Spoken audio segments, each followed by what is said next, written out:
Hello, everyone, and welcome to the AlixPartners annual webinar on our PE Leadership Survey results. This year's theme is how corporate culture can make or break PE investment returns.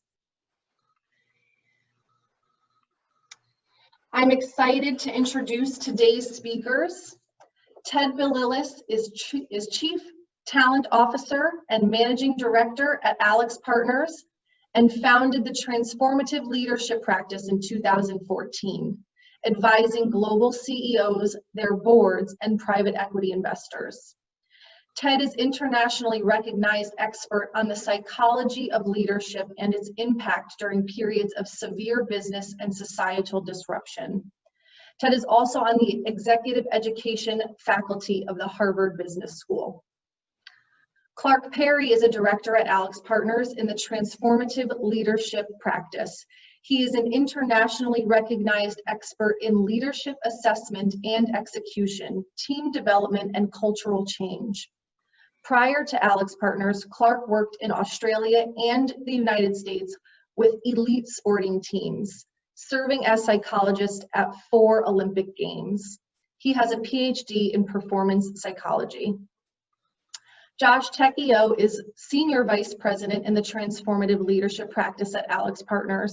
He works with clients to identify and implement human capital and organizational solutions which best support their strategic objectives. Josh is a Hogan Certified Assessor and holds a Master's of Science in Industrial and Organizational Psychology. And now I'll turn it over to Ted. Thanks so much, Liz. Hi, everyone, and thank you for joining us today. We're very excited to be here and most importantly, to have you here. We're going to be sharing our key findings from our 5th annual Private Equity Leadership Survey. After a short presentation on the data, we're going to have a panel discussion and then open it up to Q&A where we'll be taking your questions. To submit a question at that time, please open the Q&A box by clicking on the chat bubble icon from the toolbar at the bottom middle of your screen. So the transformative leadership practice at AlixPartners works with CEOs, investors, and boards on their most challenging people situations. Whether it's CEO succession, management assessment, or helping to make large-scale organization transformations sustainable, we are always addressing the human capital levers for value creation. More than 5 years ago, we launched this annual survey for private equity investors, CEOs, and operators. Our purpose was simple: to chart and quantify the contribution to value creation that's made by human capital, and of course, to use this data to better serve our clients. Our surveys have been very important to investors and operators alike. We've had some remarkable findings, and this year is no exception. There's some statistics on your screen right now that I won't run through in terms of respondents and where they're from. But again, this is our 5th year. We're actually planning our 6th annual leadership survey right now, so stay tuned. But we're very, very pleased that these results are provocative and also make a contribution to what all of us do in working with private equity. The role of organizational culture, which is the theme here for this 5th year, the role of organizational culture hasn't been really adequately explored in private equity, but we're starting to change that. Culture can be a very powerful element in organizational performance. Before we jump into the results, can we do a quick poll question? Thanks, Liz. The question should pop up right now. So it should be on your screen. Please answer questions 1 and 2, depending on what group you identify with.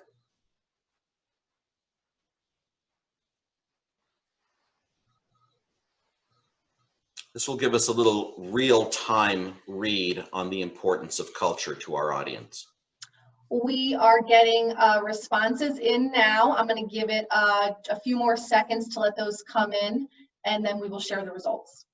Terrific. Thanks, Liz.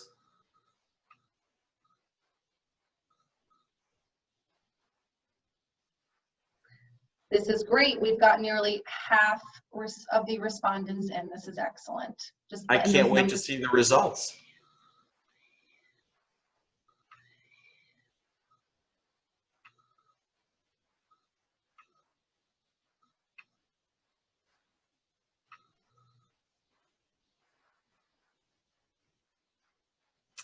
All right. So, some pretty significant results, both from those who identify as investors and those who identify as operators. Around 90% in both cases endorse the evaluation and understanding of cultures being very important in an organization. Terrific. Very consistent with our findings. Thank you. So let's take a step back before we dive into the data and just get clear on a couple of very important definitions: culture and leadership. Liz, can we get that slide? There we go. So why does leadership and culture matter, and how do we define them, most importantly? So organizational culture we define as the shared values, beliefs, and behaviors of the individuals leading the organization. And that's why we see leadership and culture as two sides of the same coin. For those of you who may think culture is a bit squishy, when you actually define it in terms of shared values and beliefs and behaviors, particularly when you're able to categorize those behaviors, say in a performance review, now you're really able to align an organization around principles, around values, etc. And that's how we define it, and that's how we set out to study it. We don't talk about culture without talking about leadership, specifically transformative leadership, which is a particular model or framework of leadership. As some of you know, transformative leadership really puts the leader's character, his or her integrity, their values, their ability to connect empathically with their people, and their ability to create a compelling vision really at the center. So you can see right away the term culture carriers means something very special to us. Leaders create culture, and culture sustains leadership. Now, unless this gets a little too touchy-feely for some of you, if you look around the side of your screen, you can see hard data on pretty much any outcome measure you want to pick: EBITDA, shareholder return, etc. But when leaders communicate powerfully and create cultures of high communication and the kind of transformative leadership results that we're talking about, hardcore business results follow. So culture does impact the performance of organization, and hopefully the data that we have here will both support and extend that finding. With that, I'm going to pass the mic over to you, Josh. Thanks, Ted. So let's get right into some data, shall we? The first key finding from this year's survey is that components of human capital were ranked as the top factors in predicting the success or failure of a PE investment. While the ranking, as you can see, varied across the two groups, the overall top three factors were the same across both. And here you can see those three. We've got senior team alignment on the strategic direction, talent management, and strategic clarity. In our experience as consultants, these three components have proven to be cornerstones of successful execution and growth. Starting with strategic alignment, to give you an example, we worked with a company, a large company, in fact, whose leadership came to us saying that no one was really getting along. Their pet projects had turned into full-scale initiatives that were consuming internal resources, and no one outside of the initiative's sponsor on the senior leadership team had any idea as to what these projects were even, why they were even progressing, let alone getting preference for resources. When we got all of them together in a room, we realized that everyone was determined to grow the business, but that was about all that they agreed on. When we asked the question, grow by how much, we got answers that ranged from 2x in 5 years to 3x in 10 years to, well, we just want to grow.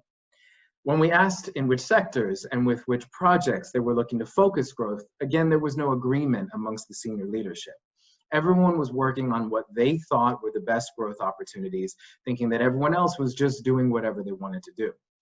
The result in this case and in many similar cases is that when we have no alignment amongst senior leadership in terms of the strategic direction of the business, what we see are behaviors that from leaders that are not clearly tied to a desired outcome. Some people are working around the clock, developing new relationships, upskilling their junior talent, all for initiatives that are not clearly tied to any sort of strategy. Execution becomes a free-for-all where leaders end up stepping on each other's toes and competing for resources that each of them feels is necessary to get their work done and grow the business.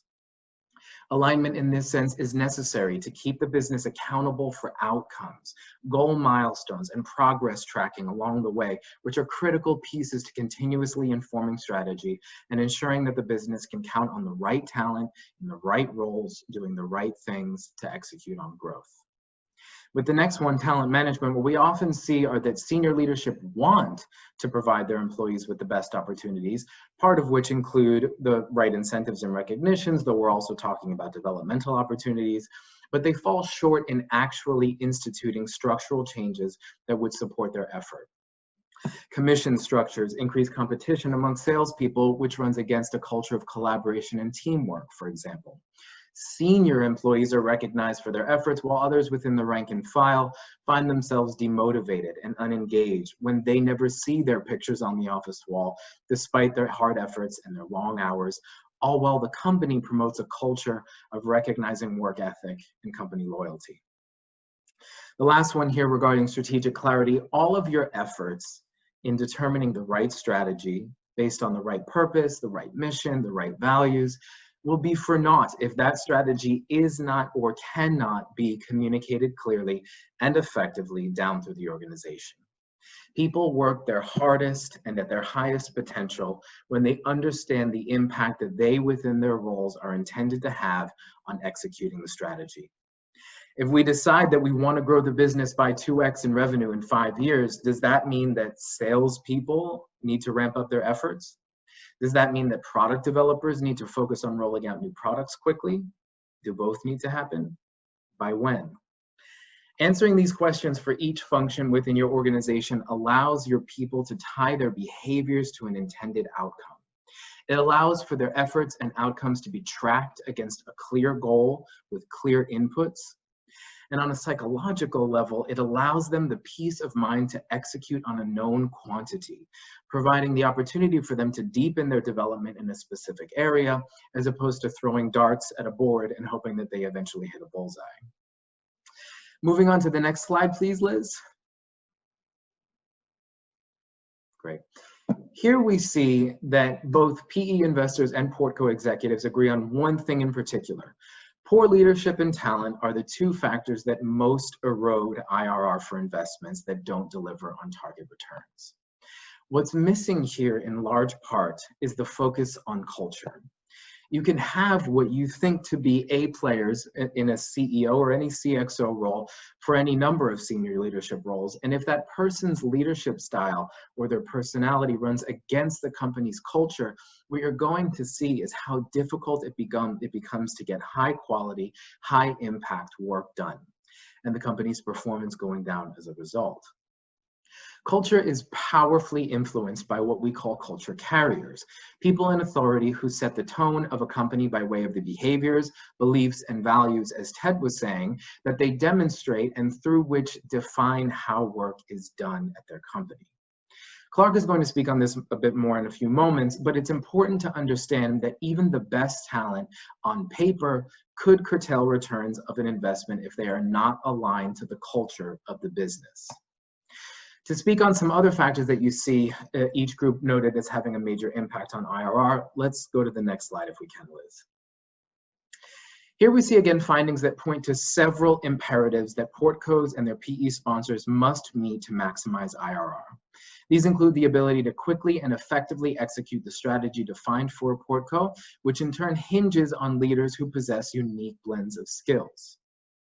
What we're seeing is a clear indication that talent and human capital play a critical role in effective strategy execution.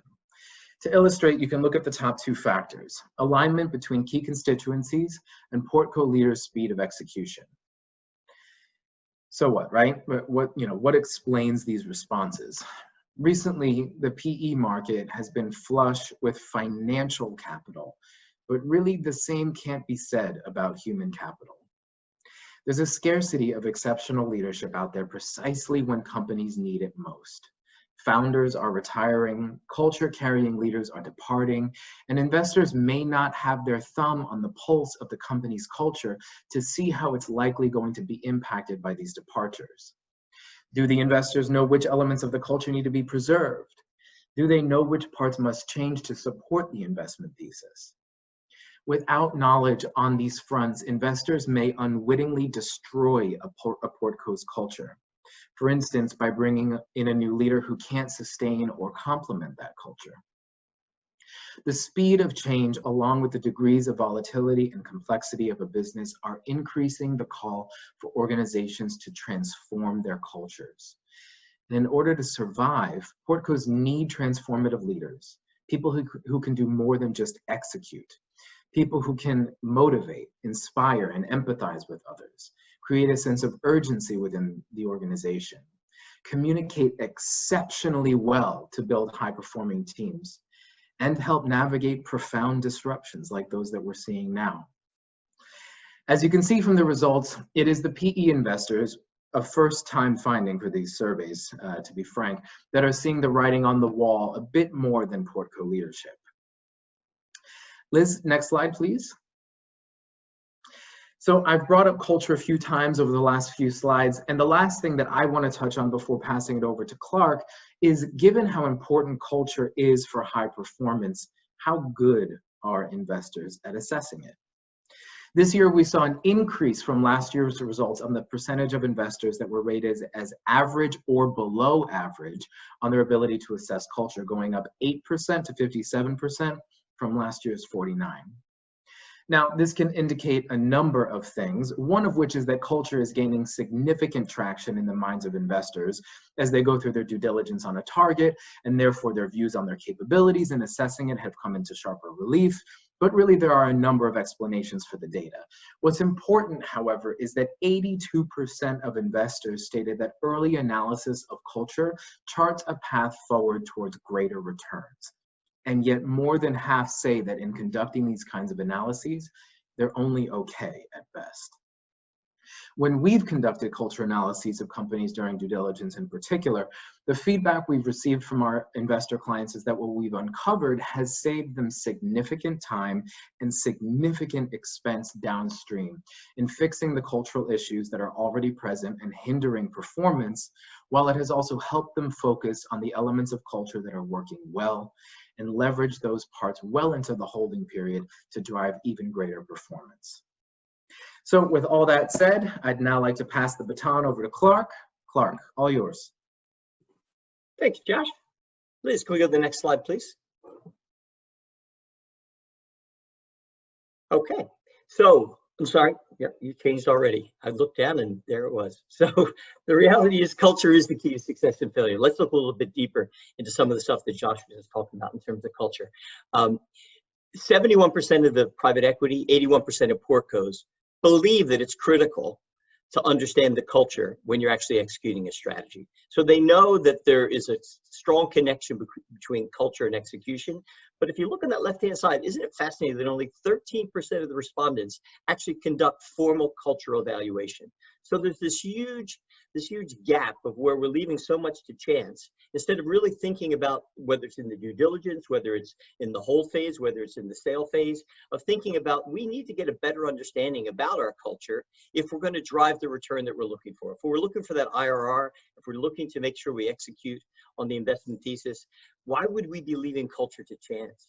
And nearly 50% of the portco respondents said that their culture is not fully aligned with the business strategy. So there's this recognition that the culture is not right, but yet we just sort of plod along day after day, hoping the culture is going to align itself, or hoping that we're going to be able to execute on something that our investors obviously think is very important. Let's go to the next one, please.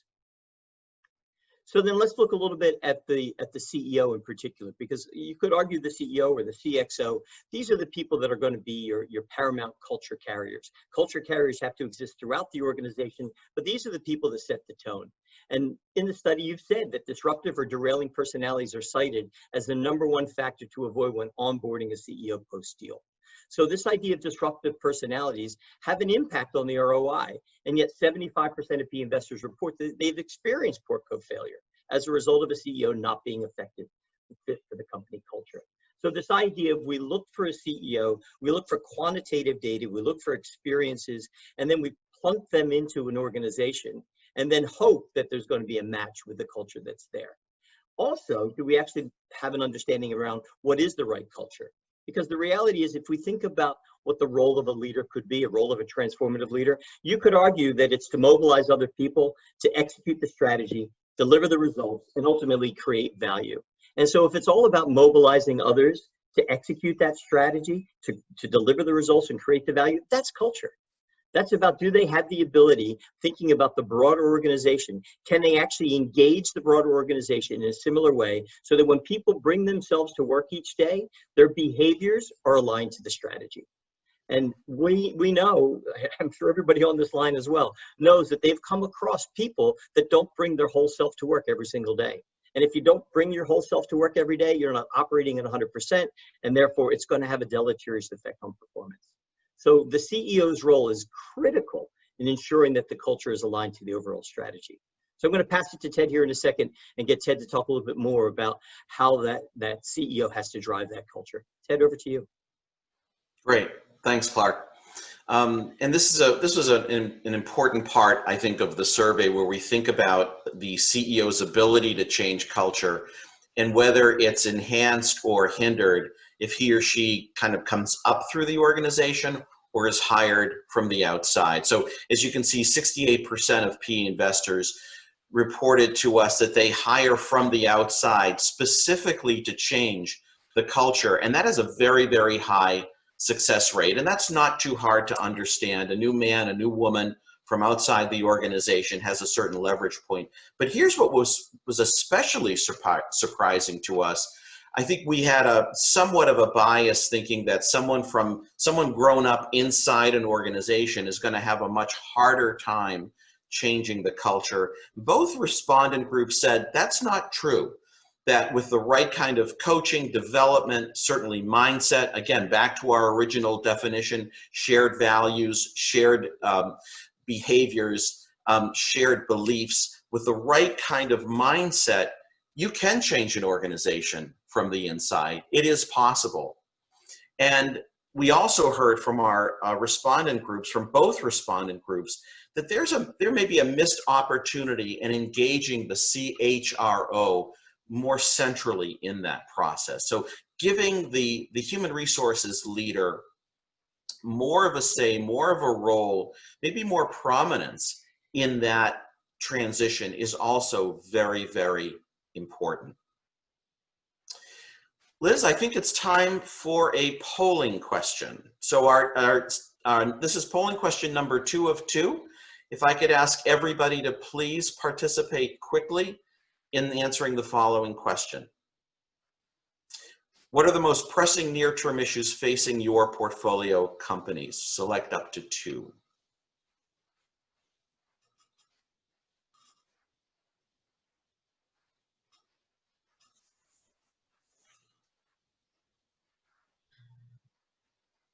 We're getting lots of responses in. I'll give it a few more seconds.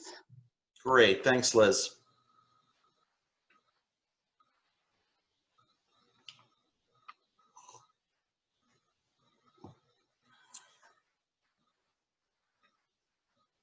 Very interesting, very interesting. Highest is growth, 73%. Second highest is human capital at 65%.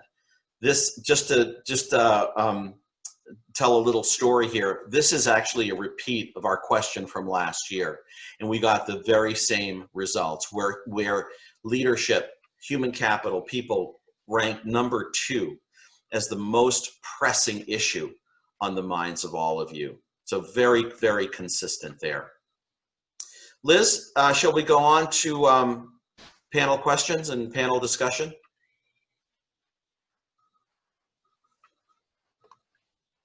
Yes, great.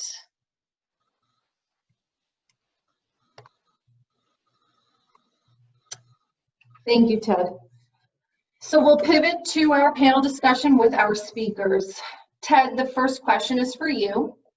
Many people think that culture can't be changed because it's inherent. Can it be changed? If so, then how do you design it or change it? Yeah, organizational cultures certainly can be changed.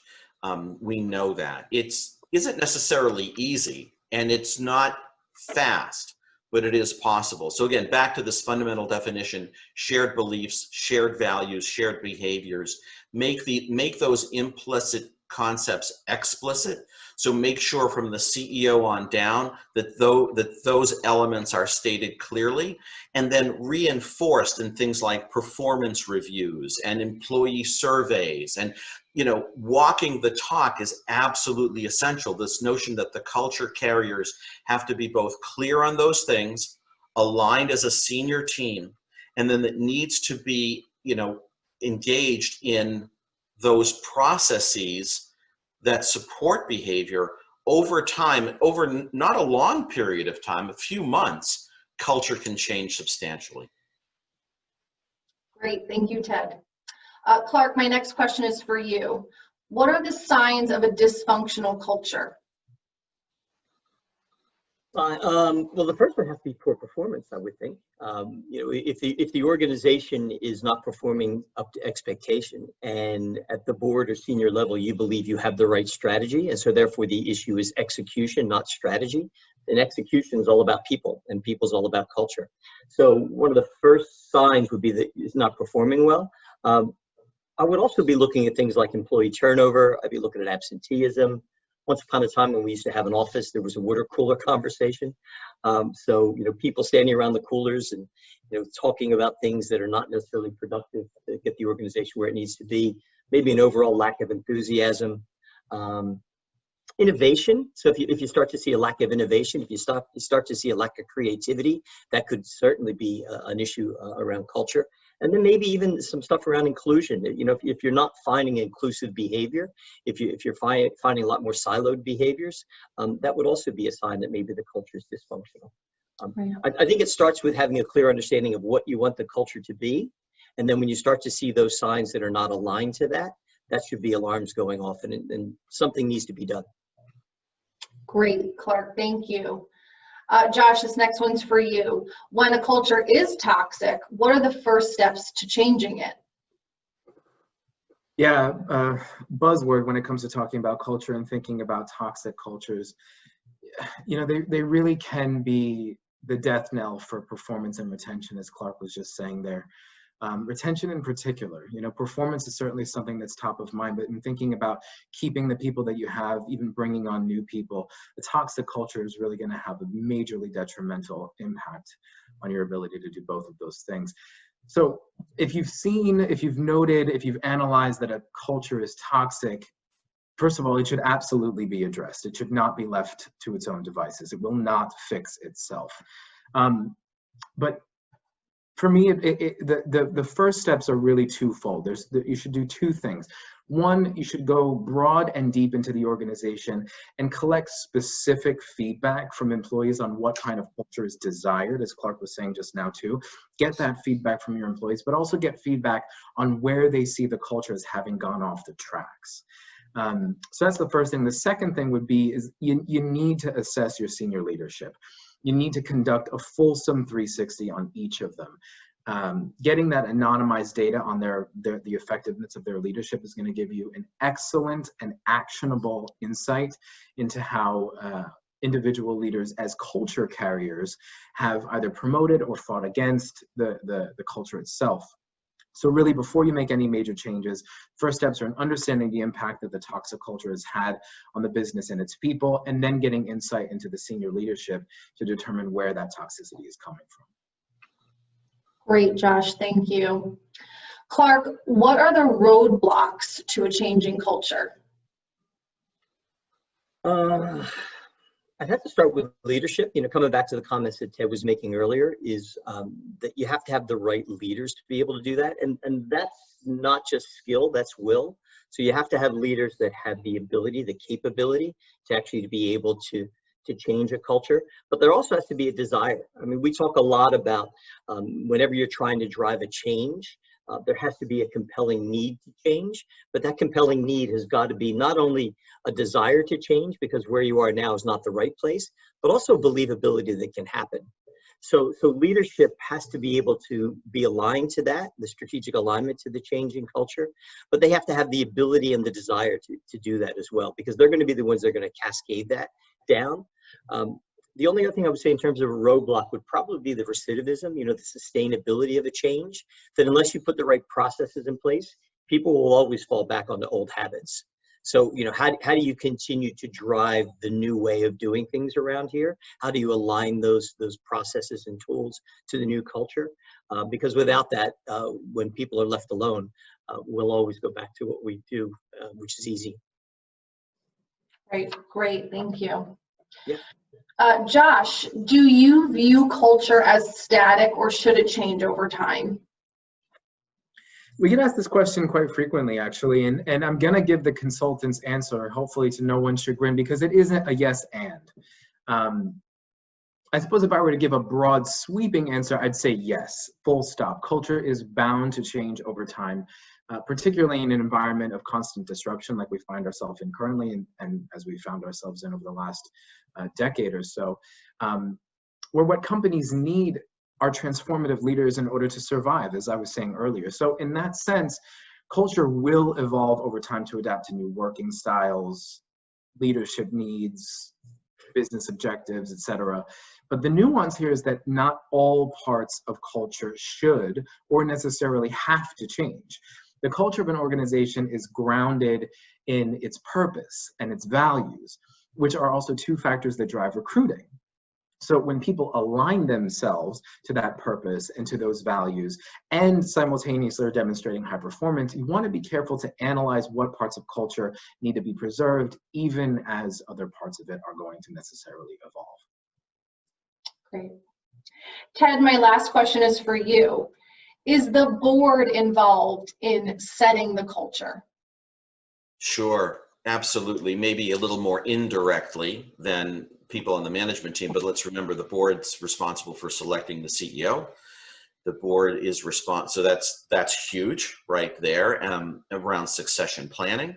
And really, as the key constituency in terms of advising and auditing and examining the management team, the board has a very, very important role to play as advisor, asking the right questions and providing that outside-in view to the CEO. Absolutely. Great.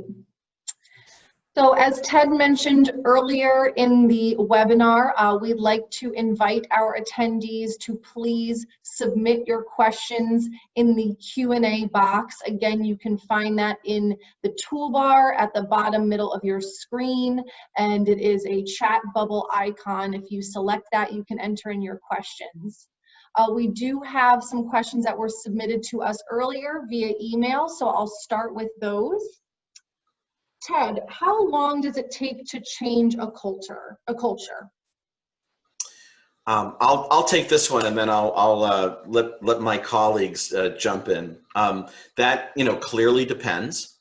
So if you've got the senior team aligned around those shared values, beliefs, and behaviors, if you're making the implicit explicit, they're bought in.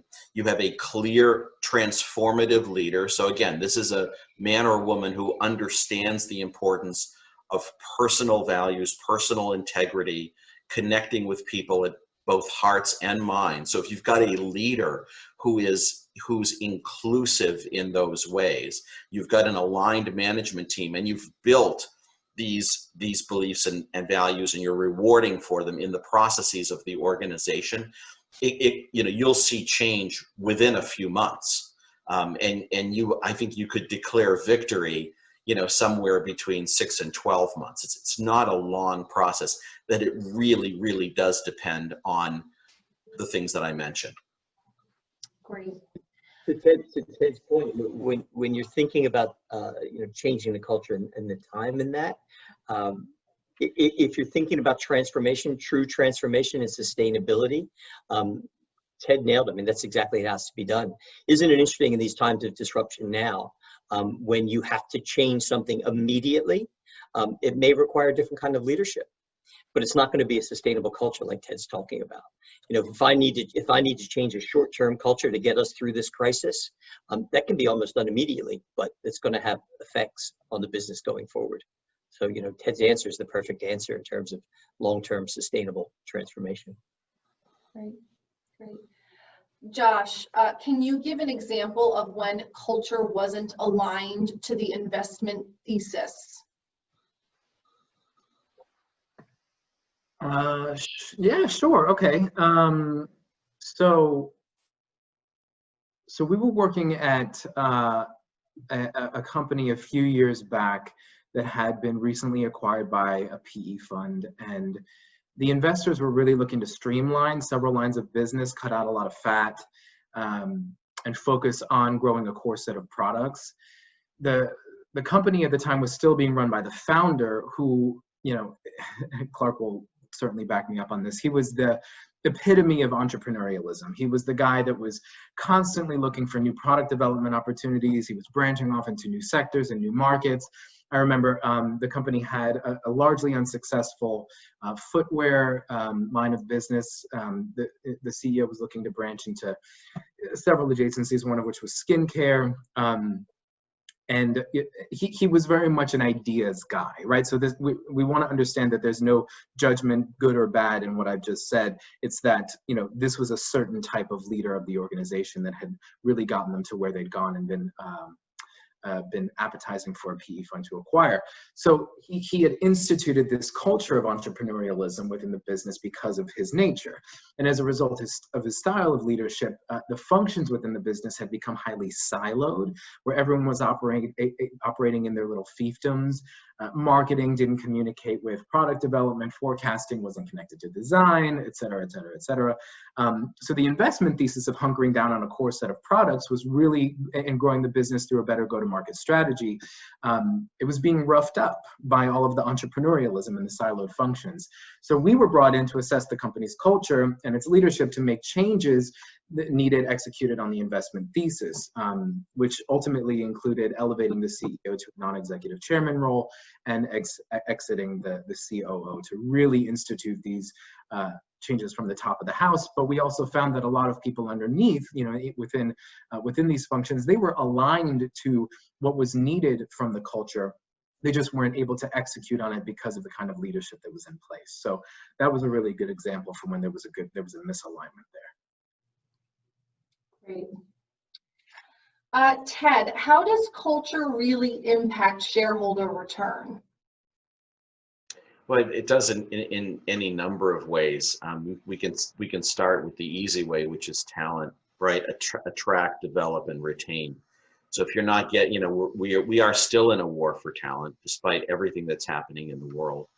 And if you don't have the very, very best performers and you don't have them aligned, that's going to hit your bottom line, pretty hard. But it also has, to get to the sustainability question that Clark raised, that's incredibly important. That making change for change's sake or for short-term financial gain, that's not a game that most people really want to play. That most people are in this, and most investors, we see hold times, increasing, are in it for a little bit more than that. So it really, from a shareholder perspective, it's extremely, extremely important that the culture, kind of the glue that holds people and products and process together, that be as healthy and vibrant as possible. Excellent. I'd like to switch to some of the live questions that we're getting in the chat. We're getting some excellent questions. The first one I'm going to take is from Shannon O'Boyle. She says, earlier you suggested sharing the responsibility with your CHRO. Do you believe the HR function is positioned strategically enough across portcos? Why or why not? What a great question. And the answer is sometimes, the answer is yes to sharing that. Sometimes the position is strategic and sometimes the position is not strategic. And that's, we see, at least anecdotally, because we do so much work every day in this area, we see the need to, I would say, elevate, to increase the role of the CHRO, to make that person more strategic, precisely in order to participate in that kind of, have that kind of transformative power in the investment. Does it always happen? No, it certainly doesn't, and we see that as a need. Josh, Clark, would you agree or disagree with that? Yeah, I would just comment on the fact that what we've also done within several of the firms that we work for is we organize summits for different roles, but one in particular for CHROs.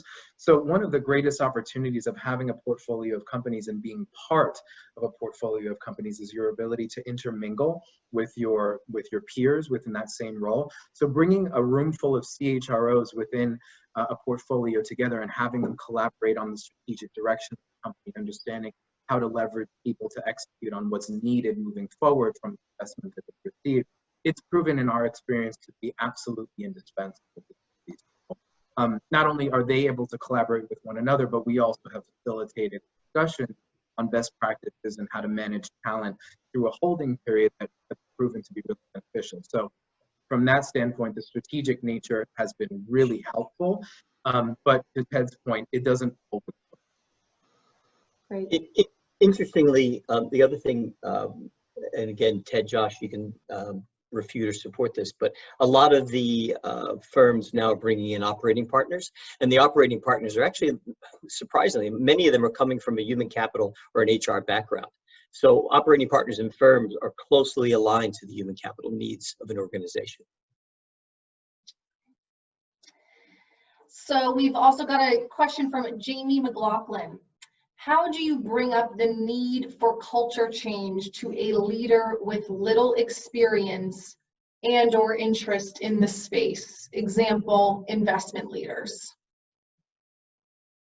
I'm gonna pass to Clark or Josh on this. I'm happy to throw my 2 cents in. Clark, you're smiling. Why don't you take this one? Yeah, it's interesting, isn't it? Because I think the challenge is always about the end game, and so as an investor, we are interested in the end game. That's why we invest, because we want to make sure we get a return on that investment. So you can't deny how important it is for the investment, for a person focused on investment. But what we have to understand is the means to that end. And what we know is we have to be able to convince people that are focused on the end, that it's not only the human capital, but obviously the human capital plays a big part in delivering that result. And so it's building that compelling case to understand that the talent, just like the strategy, but the talent and the execution of that talent is going to be critical for that person to be able to deliver on that number. That would be the first thing I think about. Great. Here's another pre-emailed question. It was directed at Clark, but again, feel free, anyone, to take it. I have a CEO who hasn't created a great culture, but is producing good business results. What should I be thinking about doing? Yeah, I can start, but I'd love my colleagues to take this as well. So yeah, it comes back to the means in the end, doesn't it? If someone is delivering good results, even if we talk about great results, I guess the challenge is compared to what? So if we're looking at this person has delivered X, and the reality is the expectation was X, how do we know that it couldn't have been X plus Y? And so the reality is, how can we get our leaders to be thinking about maximizing potential instead of delivering to a number? And so what I would be getting someone to think about is, have we done all of the things that we need to do along the way to then be able to measure those results at the end? And so how do we measure the inputs? How do we make sure that we have full engagement? Are we doing 360s for an example? What are we actually doing to make sure that that leader is performing at their best? Not just that they've delivered on a number, how they've delivered that number. That'd be my first piece, but I'd love to hear Ted and Josh. I would just add to that I would look to make sure that is the talent happy, and what are, I would go to Glassdoor, I would go to social media, I would look at what are people really thinking and really feeling, and what may be brewing, so I would really explore that human element, because rarely, it's certainly not impossible, but rarely do you have very strong results. And, there isn't, if the culture is described as not great, that sounds to me like almost a temporary sort of situation. My thought exactly, it sort of comes down to, okay, so you've got good results, to Clark's point, in the short term. Are you willing to risk poor results in the long term? Are you going to see this same kind of quote unquote good performance 3 years down the line? If the culture is not good, if it becomes worse over time, it's unlikely that you're going to see that same kind of good performance. But I think also broadening the discussion to beyond financial performance in order to track particularly a CEO's performance and do their performance evaluation, it needs to be behavioral. It needs to go beyond just delivering on some sort of financial outcome. There needs to be specifically defined behavioral inputs into that overall performance evaluation, so that you can actually say to this person, listen, you've delivered on point X and you've done that satisfactorily, but you have not delivered on point Y. And this is, equally as weighted as the rest of it, because running this business is more than just producing a financial result. It's also running people. It's also running development. It's also running innovation. And those kinds of things require EQ. EQ being behaviorally based means that it needs to be built into a performance evaluation. I would just add, there are studies supporting this, that, when culture kind of gets bad, I mean, there's a delay, right? There's a delay in terms of financial performance. There's a delay in terms of people jumping ship. And of course, the very best people, the very best talent leaves first. There's a delay in there. So you don't want to be in that quiet period where you've got a terrible culture. The financial performance doesn't seem to be so bad, and the CEO is kind of whistling by the graveyard. Right. Great. Another live question in the chat box. Have you experienced any specific sector or types of businesses, manufacturers, distributors, wholesale, retail, etc., where culture is most impactful?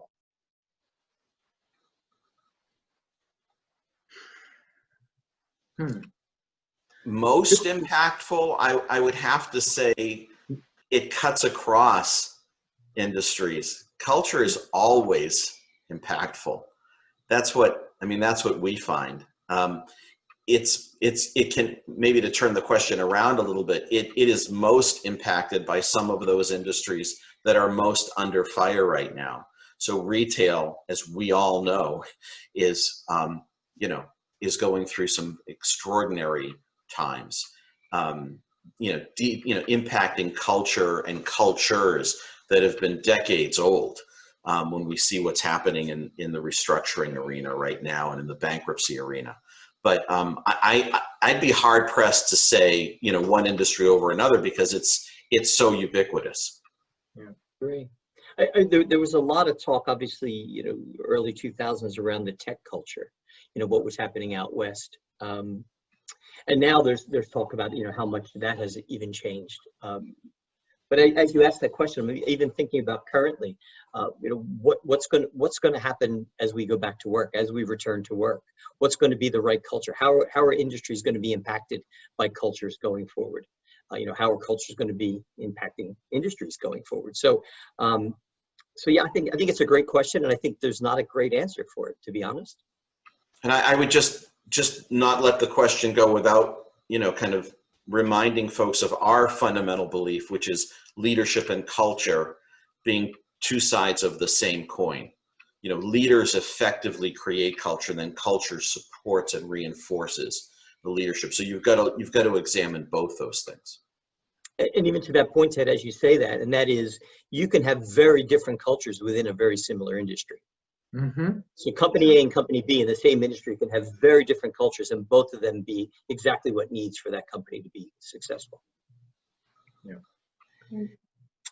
Another live question. This one is from Mark Santa Cruz. He says, this is a great topic. As a Portco CEO with multiple PE experiences, I have seen PE firms often pay lip service to the importance of culture, but their behaviors in the boardroom and ongoing discussions often are in conflict with the company's culture. How best do we get alignment and sustain it at the MD and analyst level? I can start with Ted and Clark weighing in. You know, first, I'm going to not answer your question by answering a different question and saying the best way to get alignment is to do it early, right? Make sure that these conversations are being had during due diligence before any sort of transaction has been completed, because alignment on the early front on culture is really going to avoid these implicit expectations that come up in the boardroom 6 months, a year down the line. Why hasn't this been done? Why can't this be done? Why aren't you doing it this way? Well, I refer you back to the conversation that we had a year ago around the culture of this organization. This is how work is done, right? So you avoid the overall setup for all of these expectations that run countercurrent to culture. Now, how do you get aligned now? And the difference between implicit and explicit, I think, is one of the most critical pieces of having discussions on culture. You need to say aloud, you need to document, you need to communicate what it is about your culture that defines how work is done. What are the beliefs and the values and the behaviors that are associated with both of those that you expect from your employees, and therefore are going to define how you deliver on results. So that's part of every single results conversation. That's part of every single board conversation. You tie it all into culture. Now, there needs to be a reflection on the board side. What about that culture do they see as working? What do they see as potentially presenting challenges to executing on the investment thesis? And then again, having that explicit discussion around what parts need to be preserved, what parts can and should be changed, and then how you're going to create a plan around doing that. Ted, Clark, would you add anything to that? I think that's great. I would just say, we all love data, and there are some terrific studies showing the impact of positive cultures on results and positive leadership on results. We have them. We started our presentation with some, we cited some, but they're available. And in the event that your board, your investors respond to data, as they probably do, that can also be another way of changing minds. Another live question. You also mentioned PE firms conducting preliminary culture analysis. What does that analysis entail? I think when we talk preliminaries, pre-close, we're really talking about mining social media. We're really talking about, network analysis. We're really talking about utilizing the professional networks of people involved. It's not kind of hardcore data analysis, but social media is so powerful these days, and there's so much available through places like Vault and Glassdoor, that there's actually quite a lot. Even in some private companies, there's quite a lot of data available. That's what I think we were referring to. And, oh, go ahead, Clark. Okay, Josh, I was just going to mention organizational health. We've also been given great access, even pre-deal, to do what we call an organizational health diagnostic, which is an interview-based tool where we look for themes and trends. So we're not looking for attribution for anybody individually, but we're allowed to get into the company, the acquisition or the current portfolio company, to have a look and see what's actually happening. And culture is a big piece of that organizational health. That's all, Josh. Sorry, go ahead. I was going to say the same, and even just to give a little case example, we ran one of these organizational health diagnostics for a target company for a PE fund that they were looking to merge with a currently owned asset. And one of the primary goals was to uncover not only synergies, but points of conflict between the two in terms of their culture.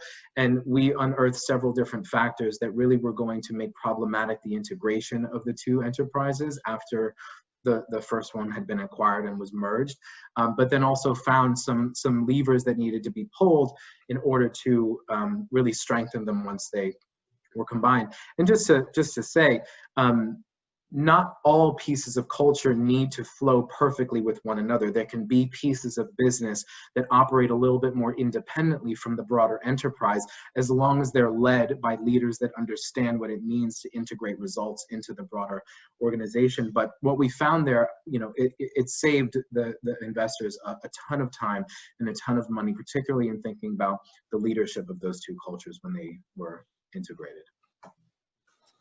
Great. We have two more questions, and I think we have time to squeeze them in that came in. The first one, Jane Abatanta submitted, timely and relevant. Have your thoughts on how to change culture changed as a result of working from home? I can go first. If you want, Ted, you want to go first? Because we've certainly been giving this a lot of thought in two ways. One, as consultants that work with organizations that are asking that question, and then ourselves who are working from home for 4 or 5 months. So this is very relevant for all of us. Yeah, the answer is yes. We have to continually think about how we connect in a world that's not as connected. It's not the same staring at a screen as I'm staring at you right now. It's not the same as being in a room of having the ability to interact with one another. So that's going to impact people. People's values are being challenged, I think, every day, with things like Black Lives Matter, looking at things like the social injustice, looking at the geopolitical situation. People's personal values are being challenged every day. And so as our values are being challenged, our beliefs being challenged, that's going to manifest in behavior. And so yes, the answer is yes.